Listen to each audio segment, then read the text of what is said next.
नमस्कार दर्शक मित्रों, आप देख रहे हैं जीपीएमसी न्यूज़ 24/7 લાઈવ।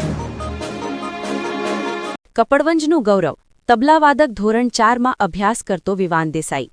કપડવંજ અખબારી જગતના વરિષ્ઠ પત્રકાર કીર્તન પરીખના દૌહિત્ર વિવાન શાલીન દેસાઈએ માતૃશ્રી રુચિબેન દેસાઈની પ્રેરણાથી તબલાવાદન ક્ષેત્રે સિદ્ધિ પ્રાપ્ત કરી છે અને ભરૂચની એમઈટી સીબીએસઈ સ્કૂલના ધોરણ 4બીમાં અભ્યાસની સાથે પ્રાર્થના ખંડમાં ગુજરાતી લાલોચિત્રના અત્યંત લોકપ્રિય ભજન દ્વારિકાનો નાથ મારો રાજા રણછોડ છે એ ગીતની લયમાં શાળાના પ્રાર્થના ખંડમાં તબલાવાદન કરીને શિક્ષકગણ તથા વિદ્યાર્થીઓ સૌ લોકોને મંત્રમુગ્ધ કરી દીધા હતા।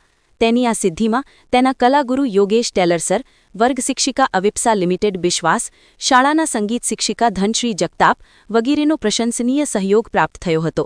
શાળાના આચાર્ય રીના તિવારી તેમજ શાળાના કેમ્પસ ડિરેક્ટર પ્રકાશ મહેતા તથા સમગ્ર સ્ટાફ દ્વારા વિવાન દેસાઈને તેના આ પરફોર્મન્સ માટે અભિનંદન આપ્યા હતા અને ઉત્તરોત્તર પ્રગતિ માટે શુભેચ્છાઓ પાઠવી હતી। Reporter Bhavin Joshi, Kapadvanj, GPMC news 24/7 live.